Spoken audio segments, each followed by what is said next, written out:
Sir Chandrababu Naidu గారు and Revanth Reddy గారు వీళ్ళిద్దరూ కూడా భేటీ కాబోతున్నారు సార్. అంటే 2 రాష్ట్రాల ఉమ్మడి సమస్యలపైన డిస్కస్ చేద్దామని వాళ్ళ ఉద్దేశం. అయితే ఇదే మీటింగ్‌కి రాహుల్ గాంధీ గారితో ఒక కాన్ఫరెన్స్ మీటింగ్ కూడా ఉంటుందని అంటున్నారు. మరి దీంట్లో నిజమెంతుంది? అసలు ఇప్పుడు వీళ్ళ డిస్కషన్ ఎందుకు అంటారు? అంటే ఓన్లీ ప్రజా సమస్యలపైనే అంటారా? లేకుంటే పొలిటికల్‌గా ఏమన్నా ఉండే అవకాశం ఉందంటారా సార్? ముందసలు మామూలుగా వాళ్ళేం చెప్తున్నారని చూద్దాం. ముఖ్యంగా చంద్రబాబు ఇనిషియేషన్ తీసుకున్నట్టుగా మనకు కనపడుతుంది. చంద్రబాబు రేవంత్ రెడ్డికి లెటర్ రాశాడు.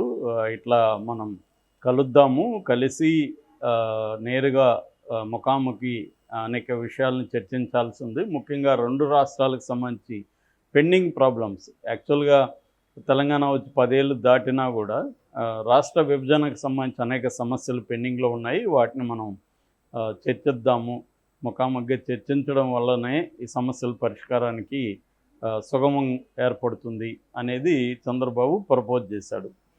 దానికి రేవంత్ రెడ్డి కూడా రెసిప్రాసిటీ చూపించాడు. అంటే ప్రతిస్పందన పాజిటివ్గానే వచ్చింది. ఈరోజు రేవంత్ రెడ్డి కూడా దానికి బదులు ఇస్తాడని అంటున్నారు. సో జూలై 6వ తేదీ వీళ్ళ మీటింగ్ ఇక్కడ ప్రజాభవన్లో వీళ్ళిద్దరి మీటింగ్ ఉంటుందని చెప్తున్నారు. వీళ్ళతో పాటు 2 వైపులా కూడా కొంతమంది ఏమన్నా మంత్రులు కానీ అలాంటి వాళ్ళు ఉండే అవకాశం ఉంది. అలాగే బ్యూరోక్రాట్స్ కూడా, అంటే కొంతమంది సెక్రటరీలు అలాంటి వాళ్ళు కూడా కూర్చునే అవకాశం ఉంది. ఎందుకంటే అసలు 2 వైపులా పెండింగ్ ఇష్యూస్ ఏమేమి ఉన్నాయి ఫస్ట్ విభజనకు సంబంధించి, అట్లాగే ఇద్దరు కలిసి కేంద్రానికి ఏమేమి అప్పీల్ చేయాలి, కేంద్రం కూడా విభజన హామీలు కొంత ఇచ్చింది, అవేమున్నాయి, ఏవేవి ఈజీగా మన ఇప్పుడు ఇమీడియట్గా ఏవేవి పరిష్కరించుకోవచ్చు, ఏవేవి ఇంకొంత దాని మీద పరిశీలించాల్సిన అవసరం ఉంది.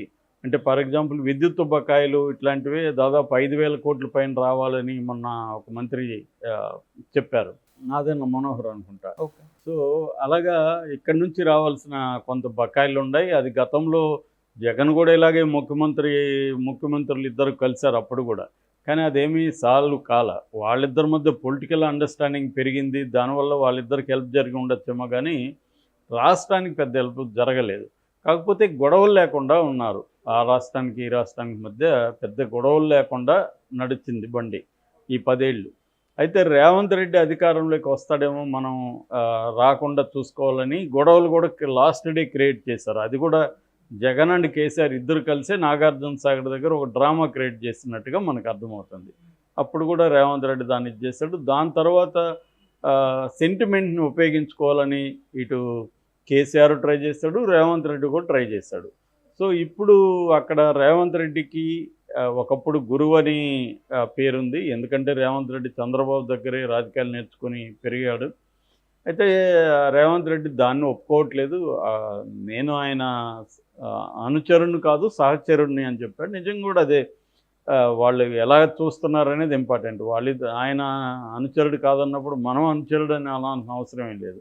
ఏదేమైనా రేవంత్ రెడ్డి చంద్రబాబు దగ్గర అనేక విషయాలు నేర్చుకోవచ్చు, గురువుగా కూడా ఫీల్ అవ్వచ్చు, తప్పేం లేదు. ఎందుకంటే చాలామంది ఆ మాటకు వస్తే కేసీఆర్ కూడా చంద్రబాబు దగ్గర మంత్రిగా పనిచేస్తాడు కదా. చంద్రబాబు 45 ఏళ్ళ అనుభవం ఉన్న సీనియర్ నాయకుడు కాబట్టి ఇవాళ ఉన్న చాలామంది స్టేట్ లెవెల్ లేకపోతే నేషనల్ లెవెల్ నాయకులు ఆయన దగ్గర నేర్చుకుంటారు, ఆయనతో కలిసి పనిచేస్తుంటారు. అందులో తప్పేం లేదు.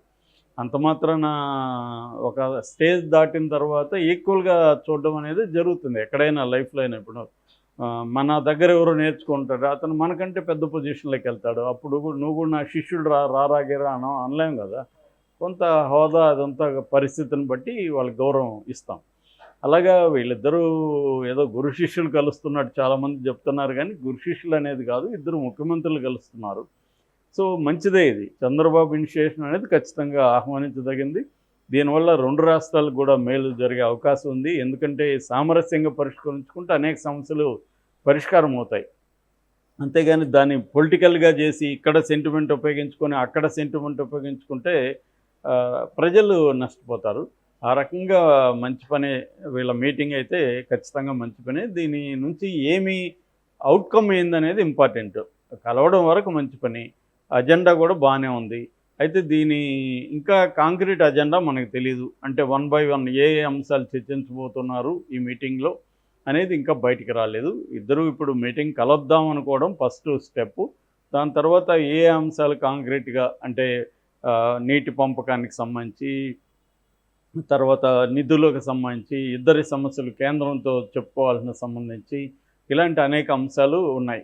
సో వాటి అజెండా మనకి డీటెయిల్గా వస్తే మనం ఇంకొంత బాగా విశ్లేషించుకోవచ్చు. సో అది రావాల్సింది. ఇక రెండవ యాంగిల్ పొలిటికల్ యాంగిల్. మామూలుగా ఎప్పుడైనా ఇద్దరు ముఖ్యమంత్రులు కలుస్తున్నారంటే పొలిటికల్ యాంగిల్ ఖచ్చితంగా ఉంటుంది. గతంలో కూడా జగన్ కేసీఆర్ కలిసినప్పుడు పొలిటికల్ యాంగిల్ బయటకు వచ్చింది. వీళ్ళిద్దరు కలిసి ఇక్కడ కేసీఆర్ని అక్కడ చంద్రబాబుని దెబ్బతీయడానికి ప్లాన్ చేస్తున్నారు అనేది అన్నారు. ఎందుకంటే హైదరాబాద్ అనేది కీలకమైన నగరం. ఆంధ్రలో చాలామందికి ఇక్కడ ఆస్తులు ఉంటాయి. ఇక్కడ నుంచి అక్కడికి ఫండ్స్ వెళ్తాయి. వీటన్నిటికీ చంద్రబాబుకు కూడా అవసరాలు ఉంటాయి. రెండవది చంద్రబాబుకి ఏమేమి అవసరాలు ఉంటాయి ఇక్కడ అనుకున్నప్పుడు, ఒకటేమో తన పార్టీకి సంబంధించిన నిధులు కావచ్చు, అవన్నీ ఇక్కడ నుంచి రావడం ఇటువంటివి ఉంటాయి. రెండవది ఏంటంటే జగన్కి సంబంధించిన బ్యాచ్ ఇక్కడ ఏమన్నా ఉంటే వాళ్ళని కొంత టైట్ చేయమని కూడా రేవంత్ రెడ్డికి చెప్పచ్చు. ఎందుకంటే ఇప్పుడు జగన్ని తొక్కేయడం అనేది చంద్రబాబు ముందున్న కర్తవ్యాలలో ఒకటి. 2029కి ఆయన కొంత బలహీనపడే అవకాశం ఉంది, ఫిజికల్గా కానీ మెంటల్గా కానీ. చంద్రబాబు అంటే మరీ ఘోరంగా ఏమీ అయిపోతాడని నేను అనుకోవట్లేదు. ఆయనకి అప్పటికి 80 దాటుతాయి. బట్ ఇవాళ ఇండియాలో ఒక యావరేజ్ స్పాన్ ఆఫ్ లైఫ్ దాదాపు 70 వరకు ఉంది. కాబట్టి చాలామంది మన కళ్ళ ముందే 80 పీపుల్ చాలా యాక్టివ్గా తిరుగుతున్నారు. ఆయన ఆ రకంగా యాక్టివ్గానే ఉంటారని నేను అనుకుంటున్నాను. ఎందుకంటే ఆయనకి డిసిప్లిన్ ఉంది. బోత్ మెంటల్గా మెడిటేషన్ చేయడం, యోగా చేయడం, ఫుడ్ కరెక్ట్గా తీసుకోవడం, ఇవన్నీ ఆయన చేస్తున్నారు. కాబట్టి ఆయన ఆరోగ్యంగానే ఉండొచ్చు. రెండోది లొకేషన్ కూడా గ్రూమ్ చేస్తాడు ఆయన. ఏదేమైనా తనకి ప్రత్యర్థి అనేది ఎవరు ఉండకూడదు అనేది ఇప్పుడు చంద్రబాబు. జగన్ బాగా బలహీన పడిపోయి ఉన్నాడు కాబట్టి జగన్ని తొక్కేయాలని. కాబట్టి ఆ క్రమంలో హైదరాబాద్లో తన ఫ్రెండ్ గవర్నమెంట్ ఉంటుంది కాబట్టి, తన సహచరుడు గవర్నమెంట్ ఉంది కాబట్టి, ఇక్కడ జగన్కి సపోర్టర్స్ ఎవరైతే ఉన్నారో, ఫండర్స్ కావచ్చు, సపోర్టర్స్, వాళ్ళని కట్ చేసే విధంగా కూడా మాట్లాడుకునే అవకాశం ఉంది. దానివల్ల చంద్రబాబుకు మేలు జరుగుతుంది. ఇది గతంలో కేసీఆర్ ద్వారా జగన్ కూడా చేశాడు. అట్లాగే తన అనుకూలరికి తెలంగాణలో ఇప్పుడు ఆంధ్రప్రదేశ్ నుంచి ఇక్కడ కాంట్రాక్టులు ఉండొచ్చు, చాలా కమ్మలాభి పెద్దది ఉంటుంది. వాళ్ళలో ఇక్కడ తెలంగాణలో వాళ్ళకి కాంట్రాక్టులు కావచ్చు, ఇతర ఇంట్రెస్టులు కావచ్చు, దీనికి సంబంధించి కూడా చంద్రబాబు మాట్లాడే అవకాశం ఉంది. అంటే ఇట్లా నా మనుషులు ఉన్నారు, వాళ్ళకి నువ్వు కొంత చూసుకో అని. అటువంటివి ఖచ్చితంగా జరుగుతాయి. అయితే వీటన్నిటికంటే కూడా ఇదంతా కూడా ఆర్థిక ప్రయోజనాలు, రాజకీయ ప్రయోజనాల గురించి మనం మాట్లాడుకున్నాం. ఇవి కాకుండా నేషనల్ లెవెల్లో ఇవాళున్న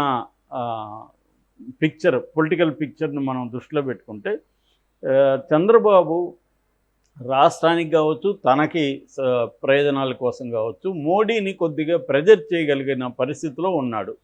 సో ఈ ప్రెజర్ చేయాలంటే చంద్రబాబుకి ఒకవేళ మోడీ అంటే లాజికల్ ఎండ్కి తీసుకెళ్ళలేడు చంద్రబాబు. అంటే నేను విత్డ్రా అవుతాను అనలేడు. ఎందుకు? విత్డ్రా అయితే ఆయనకు ఆల్టర్నేటివ్ లేదు. విత్డ్రా అయితే మోడీ ఇంకేదన్నా మేనేజ్ చేసి మోడీ కానీ గవర్నమెంట్లో ఉంటే చంద్రబాబుని ఇబ్బంది పెట్టగలడు మోడీ. సో కాబట్టి ఇవన్నీ ఆలోచించి చంద్రబాబు ఏం చేస్తాడంటే, మోడీని ప్రెజర్ చేయాలంటే ఆల్టర్నేటివ్ కూడా ఇండియా కూటమితో కూడా కొంత టచ్లో ఉంటే చంద్రబాబు, రేపొద్దున ఏదన్నా అయితే ఇండియా కూటమి ద్వారా మళ్ళీ గవర్నమెంట్ ఫామ్ చేయగలిగిన పరిస్థితిలో ఉంటేనే చంద్రబాబు మోడీని బెదిరించగలడు, లేకపోతే బెదిరించలేడు. అందుకని కూడా తనకి కాంగ్రెస్లో ఆల్రెడీ కొంతమంది ఫ్రెండ్స్ ఉన్నారు. ఆ రకంగా రేవంత్ రెడ్డితో కూడా ద్వారా కూడా ఆయన ఈ విషయాలు కూడా చర్చించే అవకాశం ఉంది. అసలు పరిస్థితి ఏంటి, రేపొద్దున ఒకవేళ ఏదన్నా రాష్ట్రానికి ఇప్పటికిప్పుడు కాకపోవచ్చు, ఒక 2 ఏళ్ల తర్వాత ఏంటో, ఇప్పుడు ప్రత్యేక హోదా ఇవ్వలేదు అని చెప్పి రేపొద్దున చంద్రబాబు బయటికి రావడానికి కూడా ఆయన కారణాలు ఉంటాయి. ప్రత్యేక హోదా ఇవ్వలేడు మోడీ, ఎందుకంటే ఇక్కడ ఇస్తే ఆల్రెడీ బీహార్లో తీర్మానం కూడా చేశారు. కాబట్టి ఇండియా కూటమితో మంచిగా ఉండొచ్చు. రేపు రాహుల్ గాంధీతో వీడియో కాన్ఫరెన్స్ అంటే అది కూడా పాసిబుల్ కాలేదని చెప్పలేము. ఎందుకంటే ఇండియా కూటమి కూడా ఈ 5 ఏళ్ళు మోడీ పరిపాలిస్తాడని చెప్పట్లేదు, ఎప్పుడో కూలిపోతుందనే చెప్తున్నారు. సో అట్లాంటిది ఏమన్నా జరిగినప్పుడు చంద్రబాబు చాలా ఇంపార్టెంట్ ఇండియా కూటమికి.